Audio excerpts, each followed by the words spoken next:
Hello and welcome to our How to Build Your Retirement Dream video series. Today's topic is, are self-managed super funds worthwhile and when?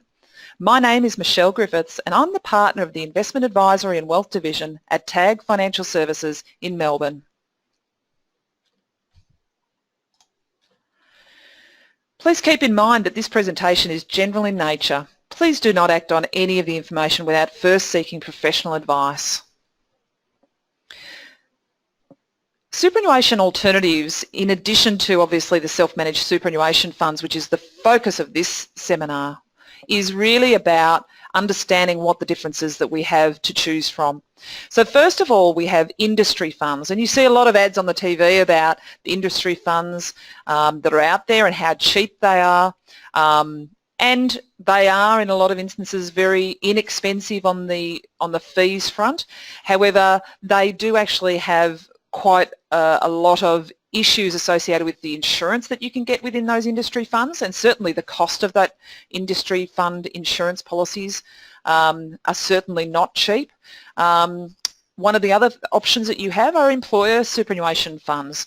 Probably over the last 10 to 20 years, the employer funds have certainly reduced in number, and in a lot of instances, employer funds are often just retail funds, but they're badged with the particular employer's name on them. A retail fund is really just a fund that is run by a large organisation, often master funds or banks, that actually put out their own superannuation product. Once again, they do tend to be slightly more expensive than the industry funds, but then they often do slightly different things again. So once again, in relation to the insurance elements that are potentially in these retail funds, we find that they're often more attractive or more flexible than the industry funds.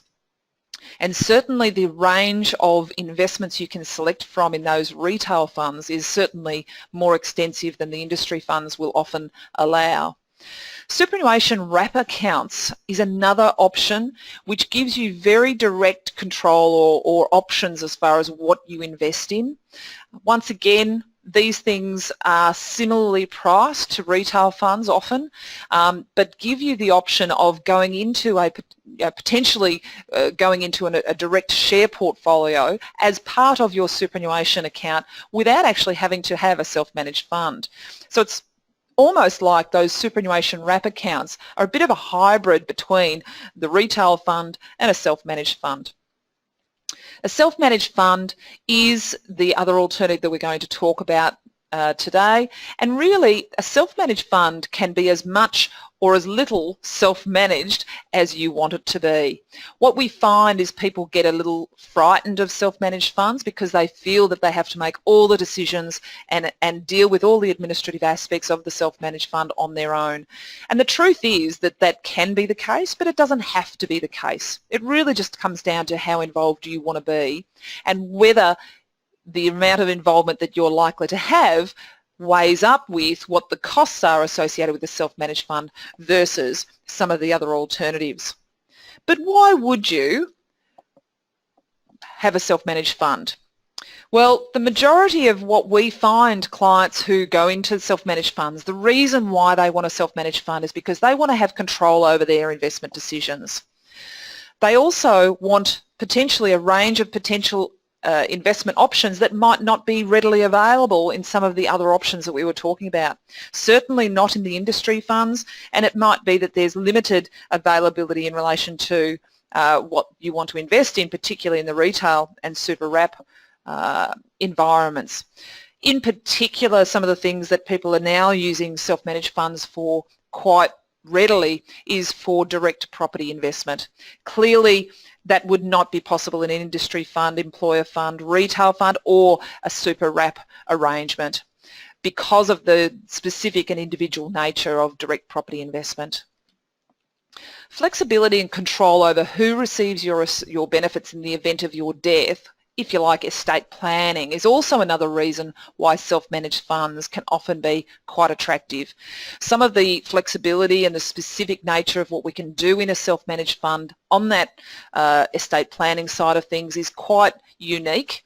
We can have the binding nominated beneficiary form in place, which means that those wishes that you have are binding on the trustee, so you really do have some certainty that where you want your money to go when you're no longer here actually does happen. But the other thing is that sometimes you might want to have an income stream paid to, say, a spouse, but make sure that the end benefit when that spouse then is no longer with us, that capital remaining actually goes down to your children. So there's ways that we can do that in a self-managed fund that are really not readily available in other superannuation fund options. With a self-managed fund, what do you do? What extra benefits do you get? Well, one of the benefits that we get is the potential for a full refund of any imputation credits associated with the investments that we're receiving from our direct share investments, or even indirect share investments through managed funds. Will often pay dividends, and those dividends come with franking credits or imputation credits. A superannuation fund, particularly a self-managed fund, will be able to get a direct credit for those imputation credits. Some of the other options that we were talking about earlier, the theory is the same in that they should get the credit, but unfortunately their administration systems in often occasions are not sophisticated enough to directly track the dividends that belong to your account in the super fund back to you and make sure that those imputation credits are actually coming back to your account. So this is where a self-managed fund does actually give you that transparency. The other thing is that we can provide a structure for wealth accumulation of future generations. Once again, we have a number of clients who, as part of their estate plan, they want to actually include their children in their self-managed fund. You can have up to 4 people in a self-managed superannuation fund, and it can be managed quite effectively with as many as 4 members. So it's not uncommon for children of our clients to actually become members of these funds, and it's a wonderful way of them starting to get an education around how to invest their money that is going to be theirs in due time. Sometimes being able to pool your money with other family members also can be very effective. It obviously means that the costs of the self-managed fund can get spread amongst the 3 or 4 people who are investing in the fund, but it also means that you've got more buying power. It may be that a property investment that one of the members on their own would not be able to get access to just because they don't have enough money to do so. However, if we can have 4 family members pool their money together, then it might be that they can actually together buy something that's more substantial and will be of benefit to all 4 members equally over time.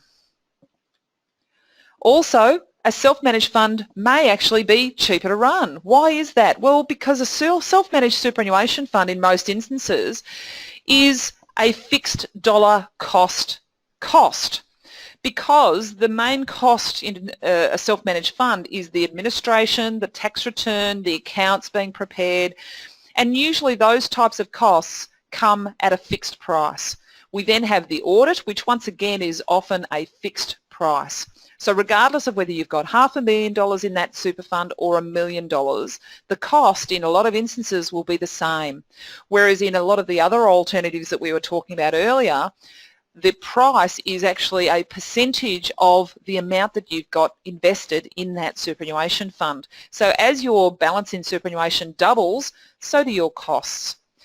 So there comes a time when a self-managed fund, purely from a cost perspective, might be worth thinking about.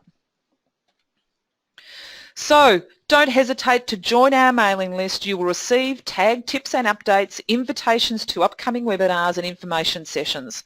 Just go to www.tagfinancial.com.au. If you have any specific questions about this video, please don't hesitate to contact me.